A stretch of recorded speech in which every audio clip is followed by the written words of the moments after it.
In part 4 of our David Bowie singles rank, we take a look at the 1990s, a period that, in my opinion, is comparable to the 70s in terms of Bowie's creativity and his experimentation with different genres and collaborators. Before we start, it's worth mentioning that these are all relative, so an A-grade song in this list isn't necessarily the same as an A-grade song in one of our other ranking lists. And these are also subjective. Let us know in the comments section below if you agree or disagree, because we'd love to hear your thoughts. 1991 kicked off with another collaboration with Nile Rodgers, and in continuation of a theme that developed in the 1980s, this is another soundtrack song. Fresh out of Tin Machine, Bowie had hit the reset button on his career after a period of critically ill-received releases in the late 80s. Real Cool World establishes the sound of the upcoming Black Tie White Noise album, but doesn't really come close to being as good as some of the tracks that would shortly follow this. That's why I've given it a D. Bowie's first top 10 single since Absolute Beginners and his last until his 2013 comeback, Jump They Say is an energetic house record that deals with themes including paranoia and his brother's suicide. Complemented by a fantastic music video, the song propelled Bowie back into the mainstream and heralded an interesting and exciting decade of musical experimentation. The title track from Bowie's 1993 album of the same name is often referred to as his most embarrassing single since Laughing Gnome. One thing's certain, Bowie and rapping is an odd combination. What's worse is the heavy-handed and unsubtle attempt at creating an anti-racism song. Despite noble intentions, it sounds very cliché, dated, and just bad. It may even be the worst single he'd release in the 1990s. Another cut off Black Tie White Noise, Miracle Goodnight is an effective but somewhat repetitive pop song. That said, I think it's probably my favourite track off the album, and it's massively underrated, reaching an underwhelming number 40 in the UK charts.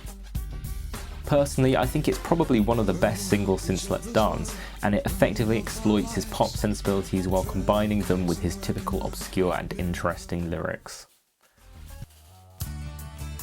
I often call The Buddha of Suburbia Bowie's forgotten masterpiece. In fact, Bowie often named it as his favourite album of his own work. However, it's often left out of the Bowie discography and classed as a soundtrack album. That said, the title track is one of the least good songs on the album, and it's a shame that other songs weren't picked for single release. I prefer the songs Dead Against It, Strangers When We Meet, and Untitled Number 1. The Outside album was perhaps the peak of 90s Bowie. It was experimental, groundbreaking in its use of non-linear narrative, ambitious, and contained some of the best songs he'd released after the 1970s. Heart's Filthy Lesson is, in my opinion, one of these great songs, and perhaps the best single Bowie'd released since Modern Love, and certainly among my favourite Bowie songs ever recorded. Quite simply one of Bowie's best compositions, Strangers When We Meet is probably my favourite song on both of the albums that it appeared on. Soothing melodies accompanied by Bowie's performance, a catchy bass line and some stunning piano work, mixed with feedback-laden guitar reminiscent of Teenage Wildlife and Heroes, make this one of Bowie's most underrated songs and fully deserving of the top spot here. Hello Space Boy is Bowie's 90s anthem.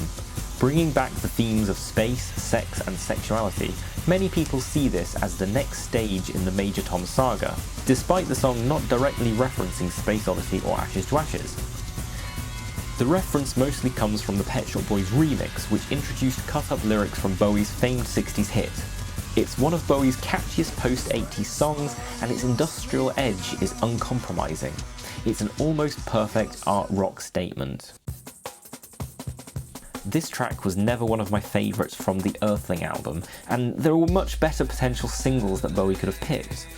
I don't think the choruses are particularly good, and on the whole, the lyrics aren't as good as songs like Battle for Britain, which I would have preferred compared to this song.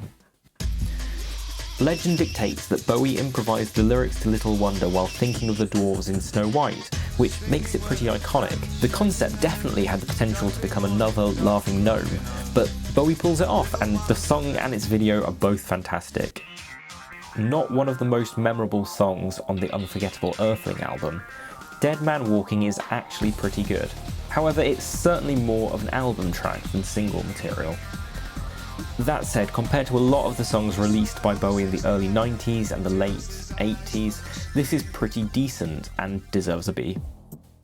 A minor hit in the UK, 7 Years in Tibet is a song that almost lulls you into a false sense of security with its delicate musicality before assaulting you with Reeve Gabrel's enormous sounding guitar and Zach Alford's immense drums.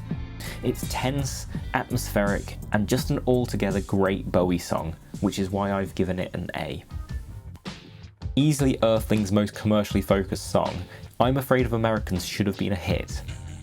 When it was released, it barely charted in the US and didn't chart in the UK, which seems like sacrilege for such a good Bowie song. In fact, it's probably one of Bowie's best singles ever released, and it's a firm favourite among Bowie fans.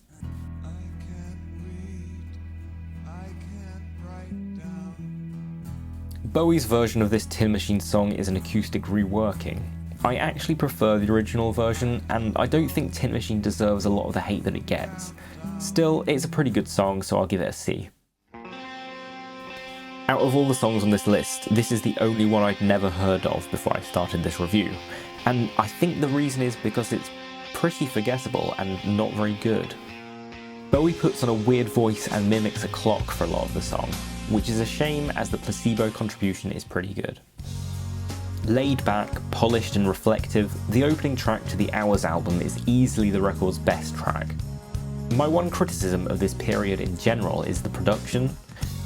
After a decade of pushing the boundaries and getting more and more experimental, the songs from Hours seem like a letdown and kind of a step back, as if all of this build-up was for nothing. Still, I quite like this song and I'd give it a B. The songwriting on this is pretty lazy. Just look at the simple one-syllable rhymes he uses in the first verse. The production's also weak, with Bowie pastiching the hard rock genre. It references the Stooges as well as Oh You Pretty Things, but lacks the raw viciousness and power of the Iggy song, or the poetic lyrics of Bowie's earlier composition. All in all, it's just not that good. While it's one of the better songs on Hours, it still lacks the energy and excitement that made the rest of Bowie's 90s work so interesting.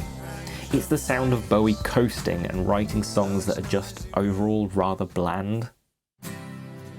And finally, 7 is more of this same acoustic balladry.